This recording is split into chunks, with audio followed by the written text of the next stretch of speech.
Well, California and Florida took extremely opposite, different methods when it came to combating COVID-19. California was the very first state to lock down. I believe it was back in March or April when we here in California went into the very first the very first lockdown in the nation. California was also the first state to mandate masks. And as somebody living here in Los Angeles, California, I could tell you that we did not lift lockdowns and still really haven't fully lifted our lockdown, even though we are hitting 1 year into the pandemic. So we have not had schools back open. We have not had indoor dining reopen. There was a moment, I believe, back in May when they did allow indoor dining for about 4 or 5 days, and then they quickly shut that back down. We have not had indoor salons or, we've had all of our massage therapies closed down. Pretty much anything and everything has been shut down. And it has really, really killed businesses. I could tell you that my family, I've got an aunt here in Los Angeles who owns a nail salon in Los Angeles. And I have an uncle in Jacksonville, Florida, who owns a nail salon in Jacksonville, Florida. And my aunt, who is in her 60s, is not likely to survive this pandemic here in California.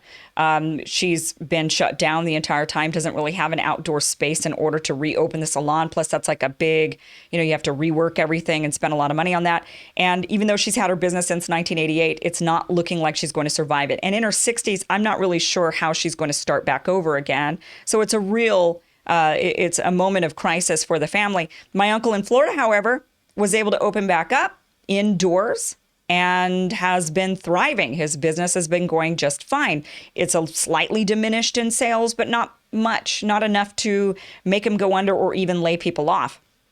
So what has really been going on here is that California and Florida took extremely opposite approaches to COVID.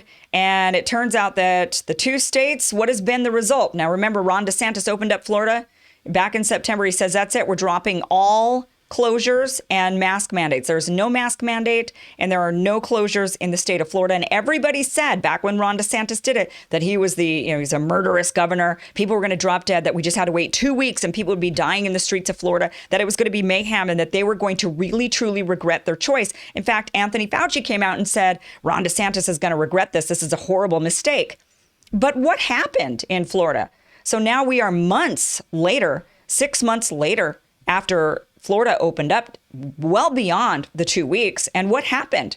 Well, turns out that California and Florida had exactly the same result. In fact, California is slightly worse off than Florida. And we'll go over exactly how California is worse off. So here's an article. This one's from Zero Hedge, but there's been several that have actually been reporting on this. Today, it says this is the, California, Ron DeSantis versus Gavin Newsom. Now, Gavin Newsom is now facing a recall here in California because many of us feel like he has mismanaged the state and really being the state with the harshest lockdowns. Although maybe Michigan gives us a run for our money. But the state with the harshest lockdown, Gavin Newsom has not been a good governor throughout this. We've just been crushed by this, by the virus. And economically, we have small businesses all over the place shutting down permanently. It says right here, according to an analysis by the Daily Mail, California Governor Gavin Newsom's strict lockdowns resulted in 8,499 cases and 130 deaths per 100,000 residents. Okay. So about 8,500 cases, 130 deaths per 100,000 residents in the state of California. Florida, Ron DeSantis had a hands-off approach, lifted an ordinance preventing people from operating businesses and restaurants, has resulted in 8,300 cases and 117 deaths per 100 residents.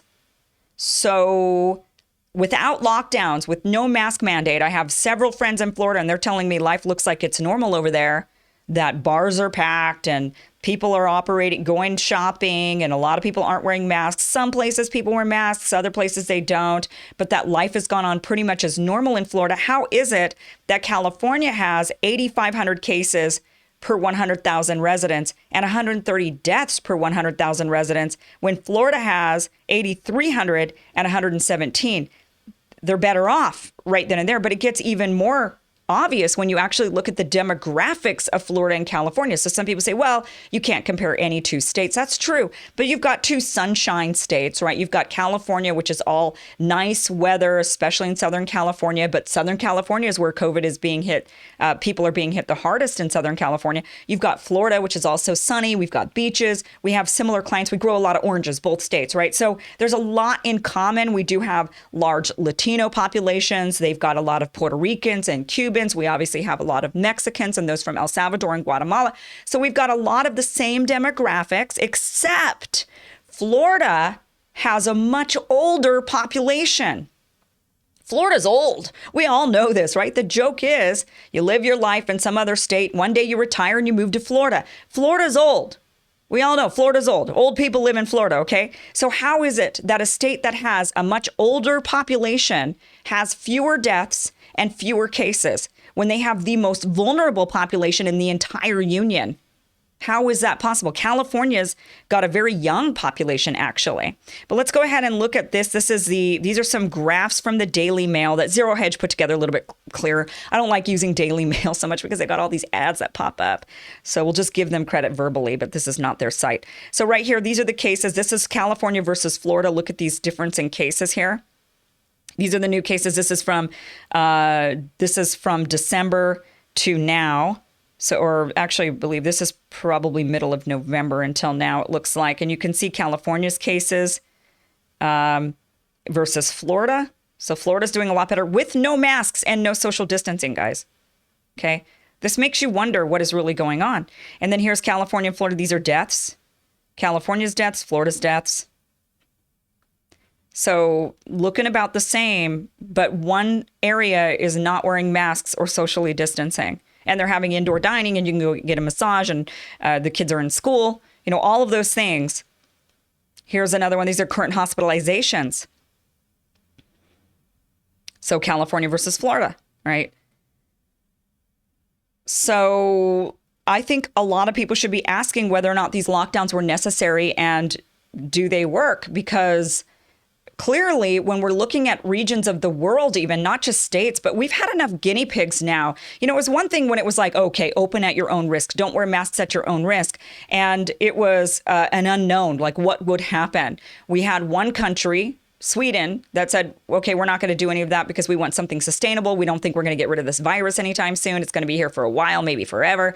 So there's no sense in kind of going through these draconian measures because we got to learn to live with it. That's what Sweden did. They were heavily demonized. Everybody said they were wrong in doing that they were going to see death and destruction and mayhem. Certainly compared to their Nordic neighbors, this is what everybody wants to do. They want to compare Sweden to their Nordic neighbors. And they say, look at their Nordic neighbors and look at how poorly Sweden did compared to them. And then in the same breath, they want to compare the United States to Japan and South Korea. Last I checked, they're not near us. They're not our neighbors at all. You know, when we compare Sweden to Italy, the UK, Spain, France, Portugal, Sweden has done much better than the rest of Europe as a whole, minus a couple of outliers, Germany being one of them. But Germany's gotten worse and worse and worse as time has gone on. And, you know, so instead of comparing Sweden to the rest of Europe, which is when many of us say, yeah, but look at them compared to the rest of Europe, Sweden is doing much better than them. They say, no, but compared to their Nordic neighbors. And yet then, like I said, they compare the United States to places like Thailand and Japan and Singapore, places that we're not even near. So if you're going to do apples to apples and say, no, you have to compare to your neighbors, then you have to compare the United States to Mexico, and Mexico's doing about as poorly as we are. Same thing. Canada's not doing all that great either, really, but they're more spread out naturally. So, and obviously there's going to be a bit of that. If you're spread out, the likelihood of the virus coming and, you know, there is obviously, I think many of us could say, well, social distancing would work because if you're not around other people, then how can you catch a virus from them? That makes a lot of sense, right? And I agree with that, but it's about practicality. How long can you actually do that for? How long can you live in an isolated bubble? Not for very long. So realistically, yes, theoretically, scientifically, if we lived in a world of just human experiments, which it seems like we kind of do, then yeah, theoretically, you could just hide away and never catch a germ in your life. I believe there are people that attempt that. They're called germaphobes, right? Isn't there like agoraphobia? Isn't that a thing? Do you want to be an agoraphobe? Is that something you aspire to be? So, reality is, and now we're seeing in New Zealand, New Zealand somehow, even though they have strict lockdowns, they have no idea how they've suddenly ended up with the virus once again. A family ended up getting it, and they didn't travel. They haven't been around anybody's travel. So they're trying to figure out, how did the virus still make it onto an island without any of these people having actual contact that would bring the virus onto the island. So it's possible that, virus is just virus in ways that we don't really fully understand. But clearly what we're seeing now that we've had enough of these guinea pig countries and states, we've seen Florida open back up. India opened wide back up. They did strict lockdowns at the beginning. It was brutal for their population. After about 10 weeks of lockdowns, India, as of June 1st, so that's a long time ago, opened back up and said, screw it, we can't do this. Our population just can't. It's not a matter of choice. We cannot. So they opened back up. And again, we're not seeing death and mayhem in India. They opened up, by the way. People always want to say, well, but that's because they did the strict lockdown and so they could open up safely. No, India had to open up, even though the viruses and deaths were on the rise. They did not flatten the curve when they opened back up. That is not when they opened. They didn't open when they flattened the curve. They did not open when everything leveled out or when the virus got under control. They opened up because they economically had no choice. People were starving. People were rising up. It was going to be mayhem in India. They had no choice but to open back up. So it had nothing to do with, well, that's because they got it under control. No, they didn't. And they opened back up and they said, well, we have to just risk it. And they started giving treatments to their population and said, well, since we have to open and the virus is on the rise and deaths are on the rise, we're going to start focusing on some treatments. And that is what they did. Same thing in Asia. A lot of those countries focused on treatments. They had Chinese medicines, herbal medicines, vitamins, and they focused on those things. And we've seen now here in the United States. So you've got Sweden, first of all, and you have India, and we're not seeing dead bodies in the streets in those countries. That is not what we're seeing from them. They have been the guinea pigs. They opened up. We got to all see what would go on. Now we have Florida. We had a state in our own country that said, we'll try it. We'll be the first. Screw it. Let's do it. So Florida did it. And everybody pointed at Florida and said, let's just wait and see what's going to happen over there. And we've now waited and seen what happened in Florida. And Florida is smack dab in the middle of all 50 states when it comes to hospitalizations and deaths from COVID. Smack dab in the middle. You would think, because of the science that they told us that we were following when they said that we had to wear masks and we had to socially distance, that this would save lives, you would think that the science would show that those with the harshest lockdowns and with the strongest mask mandates would have been better off than those who did not have those things. And yet what we're seeing is that's not true. That's not what happened. Sweden doesn't have mask mandates at all. They don't wear masks. In fact, some towns in Sweden are starting to ban masks. You're not allowed to wear them. So we're not seeing that is making a huge impact and difference. And there's, of course, when you compare Sweden to their Nordic neighbors, Sweden has a much different demographic and population. One thing we know about this virus is it tends to affect people of color more than people who are white-skinned and pale. And there's some theories around that. One is economic disparity between usually people of color and their white other comrades or citizens or whatever you want to call them. And the other one is a science. So there's the economic. So people of color in countries tend to have to live in closer quarters. They have the essential jobs. They're not able to socially distance, right? And they live in multi-generational homes. That tends to be a thing. And other scientists are saying maybe it also affects how much vitamin D they have in their system and how well it's absorbing in their system. And so there could be something there as well. Now, Sweden, compared to its Nordic neighbors, Sweden has a lot more immigrants. So remember, Sweden was heavily criticized by Republicans for taking in so many of the refugees. And they said Sweden's going to regret it. And they kept saying, look at all the bad things happening in Sweden, from all of those immigrants that they took in. And you don't want to be Sweden because of those immigrants. Well, what Sweden has shown us is that actually those are the people that are most affected by the virus. And Sweden has said that it's been a failure of theirs that they could not convey to those people how to better protect themselves, or maybe socially distance if they could, kind of, with one another, keep precautions, or maybe helping them not live in such cramped quarters, or whatever it is that they could have done. And they felt like a lot of that was a bit of a failure because of a language barrier. Swedish language is very difficult to learn. So what we're seeing is we're not seeing much of a huge difference between no lockdowns and lockdowns. And that's just a fact. When we look at actually countries that are worst off in the world, it's actually countries that locked down. Let me see if I can actually show this to you. When we look at countries that did a really bad, that really were not faring so well, let's go ahead and take a look at this. This is from Worldometer's info. This, I've sorted the list based on deaths per million because that is the one measurement you can actually somewhat trust. Cases is tough because not every country or state tests. I know here in California, it's nearly impossible to get a test. So some places you could just go easily test, other places you cannot. But deaths are pretty, is a firm number. There's, of course, some question on how are they counting the deaths, right? Some states and countries are much more liberal about their death counting and others are not. But nonetheless, I've sorted this list based on deaths per 1 million population. So we can see the worst off in the bunch here. And let's just, Belgium is third on the list. The UK is fifth on the list. Italy's seventh on the list. Portugal's eighth. The US is 10th. You've got Spain at 14th. You have Mexico at 18th. So they're not doing that great. France is 22nd and Sweden is 23rd, right? So you look at these lockdown versus no lockdown areas. You've got Brazil at 26th.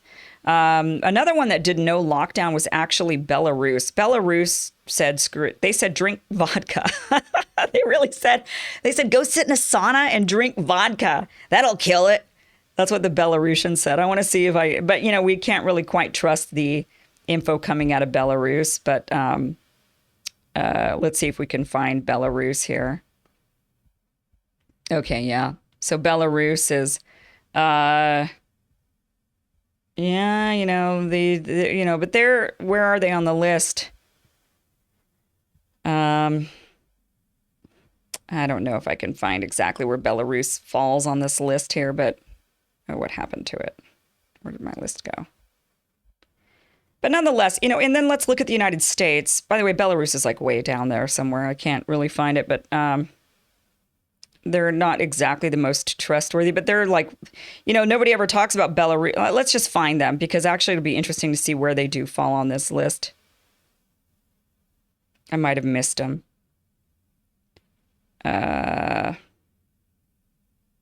There's no way they're this far down on the list. There's no way, right?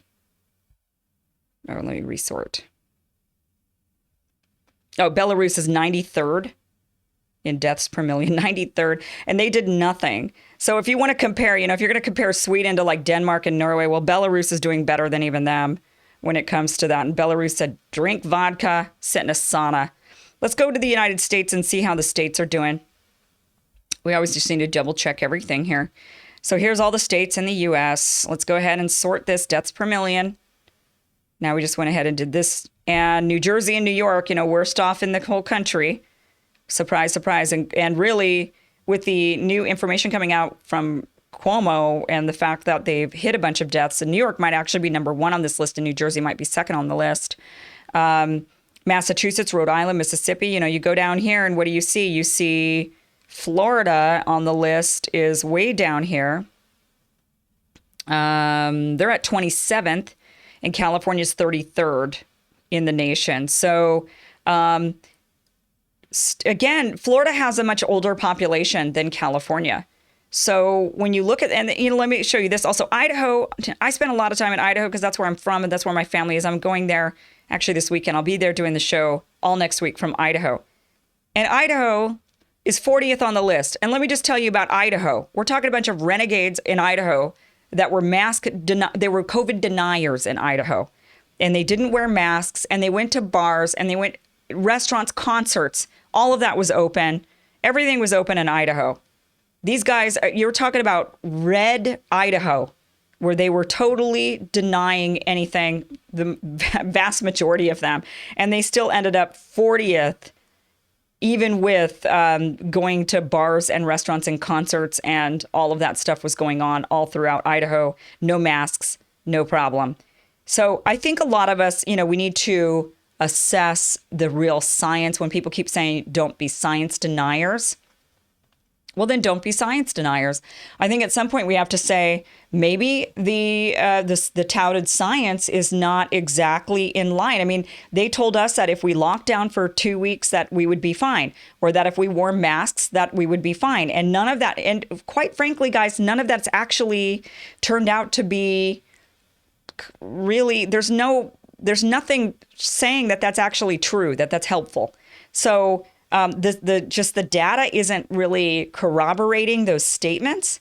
And now we're seeing California and Florida with two very, very different approaches.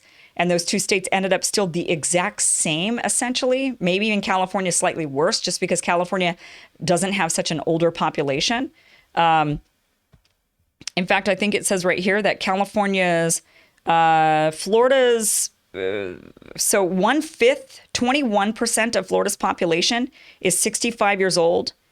So 21% of Florida is 65 years old and older. Compare that to 15% of California being 65 and up. So when you take all of that in consideration and you see that these two states had very different methods, then I think that, we should have some conversations about what is actually going to work and what isn't going to work. But here's the thing that is frustrating for me is they've just continued to say wear masks and socially distance. And clearly the science is showing, or the data is showing, that that's not exactly really showing to be the end all be all of what is helpful. So why don't they then pivot and start focusing on what it might be that actually is more helpful? Is it that people in Florida just get more sunshine than people in California? Are they outside more often? Are they getting their vitamin D? Is there something else going on there? I mean, why are they not focused on what is actually, we know that for India, same thing, people are outside a lot. Why is it India is not seeing mayhem in the streets, even though they opened up because of economic reasons and had no choice? Even though the virus was going up, they did not flatten the curve. Why did we not see the death and destruction in India? Can we learn something about the treatments that they prescribed to their populations? They were having festivals. Not only did India open back up because of the economy, they had festivals. They opened everything back up. They said, screw it. Holidays, festivals, protests, you name it, India did it. They stopped really focusing on the virus at all. And so why are we not looking at those? Why are we now doubling down literally and saying double your mask? Okay, well, one mask clearly wasn't really working because the outcomes aren't any different. So if that's the case, well, now double mask it. Rather than actually pivoting and really focusing on things that are actually truly potentially going to save people's lives. Because isn't that the goal here? It's not about being right? It's about being less wrong. And so what we need to do is focus on what is working and where, because we're not seeing that the evidence is there with what they told us would work. We're not seeing the evidence in that in the data. The data just doesn't support the claims. And I think at some point we have to be honest about it. Even if we think, even if we were the ones that were saying lock down, wear your mask, just do it, stop murdering grandma, we have to then focus and say, okay, maybe the data doesn't support that, and maybe we need to focus on things that do, if we really do want to save lives, because I think we do, right? I think that's the goal. I think that's the ultimate fundamental goal. All right, guys. Thank you so much for joining me tonight. I appreciate you guys being here. Be sure to subscribe to my email newsletter. I've got a lot of good information coming your way on that email newsletter. I'm going to be crafting something and getting you out a lot of that stuff that has kind of that's needed to go underground, unfortunately, because we're seeing such a high level of censorship going on all around us. So be sure to sign up for that email newsletter. You can go to my website, KimIverson.com, to sign up there. And I appreciate you guys supporting the show. Really, without your support, I would not be able to do this. And I appreciate you. I appreciate you watching. Thank you so much for joining me. You can email me if you have comments, questions, observations. You want to send me some information. You can email me, Kim@KimIverson.com. And I will see you guys tomorrow night.